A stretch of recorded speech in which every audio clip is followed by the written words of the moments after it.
Welcome to the English Radio Channel podcast. This is your calm and friendly space to improve your English through real conversations, and sometimes through the thoughts we don't always say out loud. I'm Mark. It is so good to be here with you all today. Whether you're driving to work or just relaxing at home, we are happy you joined us. And I'm Sarah.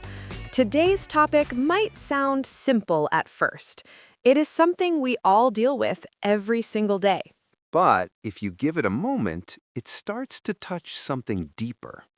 It's one of those topics that feels harmless on the surface, but underneath, it can be quite intense. Exactly. It is the kind of topic where people smile politely. Meanwhile, they're thinking, oh, this might get uncomfortable. Because today, we're talking about money. We're talking about success, intelligence, and the meaning we attach to them. Money is not always just money, is it, Mark? Not at all. Sometimes it becomes something much heavier. It starts to feel like evidence. Evidence that you matter. Evidence that you are doing well in life. Exactly. Evidence that you are capable. So basically, your bank account becomes your life report card? That's a bit blunt, Sarah. Honest, though. A little too honest, maybe, but yes, that's exactly how it can feel for a lot of people. Before we go any deeper into this, we have some quick good news for our listeners. Yes, the PDF guide for this episode is available again. You can find the link right down in the description. It has the full script. It is great if you want to review the words we use today. You can also use it to reflect more deeply on our questions. And remember, do not worry if you don't understand every single word today. Just listen, relax, and let your English grow naturally. We will explain things as we go. All right, let's get into it. You know what's interesting, Mark? People often say, money isn't everything. We hear that phrase all the time. But people still feel really bad when they don't have enough of it. That's because money is emotional, not just numerical. It starts as just numbers on a screen or paper in your wallet, but slowly it turns into identity. Yes. At first, you're just trying to manage your life. You pay for your food, your rent, your heating. Then suddenly, without even noticing, you start comparing yourself to others. It happens to everyone.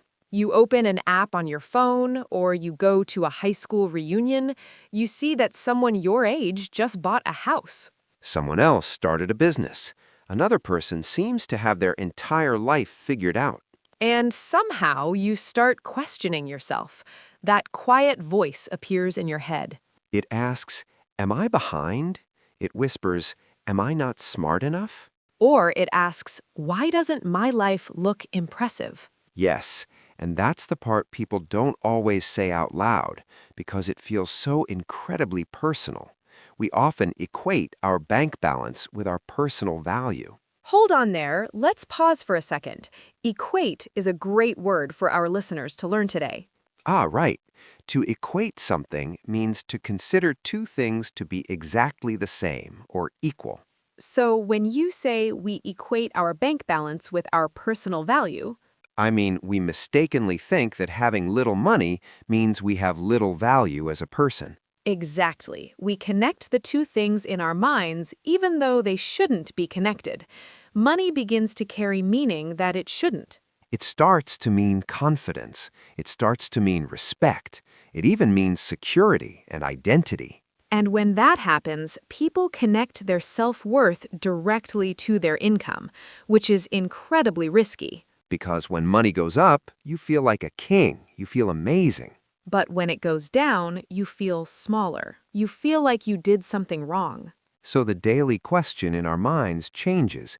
It becomes not, do I have enough money to live? But rather, am I enough as a human being?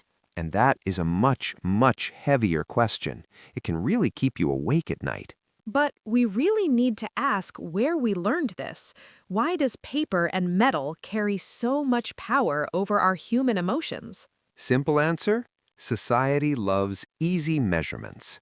Human beings are busy, and we like things to be clear and quantifiable. Oh, there's another excellent word, quantifiable. Yes, let's break that down for everyone listening. Quantifiable means something that can be measured or counted as a number. Like how your height is quantifiable, or the temperature outside is quantifiable. Right. And human beings love things we can count because it makes the world easier to organize. We like to compare. If it can be measured, people will use it to judge. Think about followers, salary, grades, or likes on a photo. People use these to decide who is winning and who is losing. Money is visible, it's countable, it's highly quantifiable. You can put two bank accounts side by side. You can instantly say which one has more. But you can't do that with a person's character. So society often treats money and success as the exact same thing. Even though they are completely different. Thinking that money equals success is a very surface-level way of looking at the world. Because the truly important things in life are much harder to measure. Think about it. Can you measure peace of mind? Can you put a number on having a clear conscience? You can't. You can't put a number on meaning. You can't measure kindness or emotional strength. If your friend sits with you for 3 hours while you cry, how much is that worth? None of these beautiful things come with a price tag. They don't have a numerical score, but money does. So, because people are tired and busy, they rely on money as a shortcut. It becomes a lazy way to judge a person's success. And then something else happens, Sarah. This is the part that really bothers me. What is that? Money starts to look like intelligence. Yes, that is absolutely fascinating, and honestly, it's a bit dangerous. People don't just admire wealth, they trust it.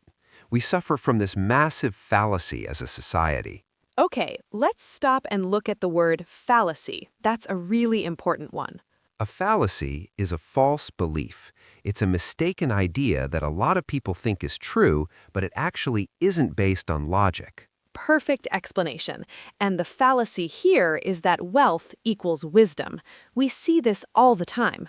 A billionaire or a very wealthy CEO will post something online. They will say something incredibly simple. They might say, wake up early, work hard, believe in yourself. And suddenly, because a billionaire said it, everyone thinks it is the deepest wisdom in the world. Millions of people share it. They write it down and treat it like magic advice. But if a bus driver or a cleaner said the exact same words, people would ignore it. That is because of status.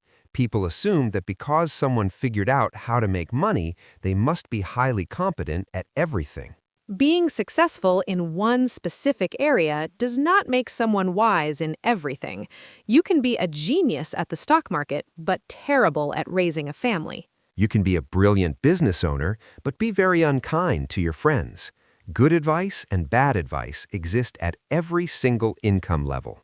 A lot of wealthy people have terrible advice about relationships, health, and happiness. A lot of poor people have incredible wisdom about resilience and love. But money acts as a megaphone. It amplifies a voice. Let's grab that word, amplifies. To amplify something means to make it louder, stronger, or more noticeable. Exactly, like plugging an electric guitar into a speaker. Money amplifies a person's voice so it reaches millions. It makes people listen differently, and over time, this completely distorts how regular people see themselves. Even if you don't agree with it logically, you start to feel it emotionally. Let's talk about the emotional side of that. Let's say someone is hardworking, thoughtful, and highly intelligent. But their life doesn't look successful from the outside. They don't drive a nice car. They don't take vacations to fancy islands. They start to doubt themselves. They start to wonder if they did something wrong with their life. That is the real danger of this conversation. And this hits especially hard for people who do quiet work. The people who actually hold our communities together. Think about teachers, caregivers, and nurses. Think about artists, stay-at-home parents, and social workers. These people are doing incredibly complex, exhausting work every single day. Their work is deeply meaningful, but they aren't receiving massive salaries or visible recognition. Their work has deep intrinsic value, but society doesn't always reward it financially. Let's explain intrinsic, Mark. That is a beautiful word. It really is. Intrinsic means something that has value naturally, in itself. It has value not because of what it can buy or produce. Love has intrinsic value. Health has intrinsic value. Teaching a child to read has intrinsic value. Exactly. But because society mostly rewards financial value, these wonderful people may feel undervalued. They feel like their effort matters, but it isn't truly seen or respected by the wider world. And sometimes people even judge them unfairly. Someone might ask a teacher a very rude question. They might say, "If you're so smart, why don't you get a higher paying job in a corporation?" Which is a heartbreaking question. It completely misses the point of a meaningful life. That is when society becomes harsh. We punish people for caring about things other than money. Then, to make matters worse, comes social media. Oh boy, yes, the great amplifier. Everything becomes so much louder and faster. Before smartphones, maybe you only compared yourself to your neighbors or your cousins. Now, comparison isn't occasional. It's constant. Your phone shows you a never-ending feed of people traveling the world. People building massive businesses in their 20s. People living these perfect morning routines. And suddenly your normal, peaceful life feels like it's not enough. Even when your life is real, warm, and deeply meaningful, you look at your screen and feel a sense of failure. Because what we see online is heavily curated. Curated. Let's make sure our listeners have that one in their vocabulary. Yes, if something is curated, it means it has been carefully chosen and organized to present the best possible image. A museum curates its art, and people curate their social media profiles. You only see the best part of their day. You don't see the arguments, the stress, or the credit card debt behind that vacation. Success becomes a performance. It becomes an image, a lifestyle to wear like a designer jacket. And if your life doesn't match that perfectly curated image, you feel like you are falling behind. It's all a facade. Another great word, facade. We pronounce it facade. A facade is literally the front of a building, but we use it in conversation to mean a fake appearance or an illusion. Someone might look wealthy and happy on the outside, that's the facade, but they might be miserable and lonely on the inside. So maybe the real issue we're facing today isn't money at all. Money is just paper. Money is just a tool. Maybe the real issue is the meaning we have forced onto it. We have created an incredibly unhealthy definition of what it means to succeed. Because let's be balanced here. Money does matter. We aren't saying money is bad. It brings stability. It puts a roof over your head. It buys medicine. It gives you the freedom to choose how you spend your time.